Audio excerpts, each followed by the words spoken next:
La finance évolue à une vitesse folle. D'un côté, vous avez les crypto-monnaies entièrement numériques et décentralisées. De l'autre, les monnaies fiduciaires comme l'euro, le dollar ou autres sont contrôlées par des banques centrales. Mais quelles sont vraiment les différences entre ces deux types d'argent? Et c'est ce qu'on va découvrir aujourd'hui.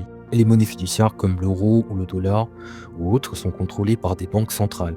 Elles existent sous forme de billets ou de pièces, mais aussi en version numérique, par exemple des paiements par carte bancaire ou des virements ou des transactions digitales qui sont en utilisant de la monnaie fiduciaire. Les crypto-monnaies, en revanche, n'existent que sous forme numérique, contrairement aux monnaies fiduciaires.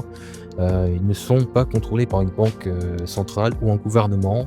Ils sont créés et échangés sur un réseau décentralisé. La crypto-monnaie est basée sur la technologie de la blockchain, qui est un registre public et décentralisé où chaque transaction est enregistrée. La blockchain permet d'assurer que toutes les transactions soient sécurisées et transparentes. Les transactions sur la blockchain sont vérifiées par des mineurs ou appelés aussi validateurs. Ces acteurs utilisent de puissants ordinateurs pour résoudre des énigmes mathématiques et de confirmer les transactions. Ce processus garantit que personne ne peut tricher ou créer de fausses transactions. La vraie force de la crypto-monnaie est leur décentralisation, contrairement à l'argent traditionnel. Chacune entité unique ne peut contrôler ou manipuler le système. Chaque participant du réseau contribue à la sécurité, ce qui rend les crypto-monnaies extrêmement sûres.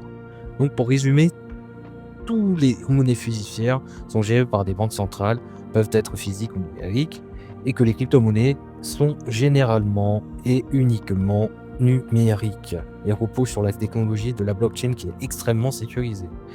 Donc, la crypto-monnaie représente un avenir où l'argent est plus libre, plus sécurisé et plus ouvert.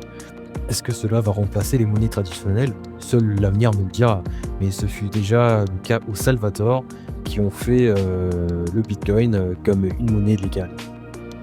Abonnez-vous pour plus de contenu sur la crypto-monnaie et la finance.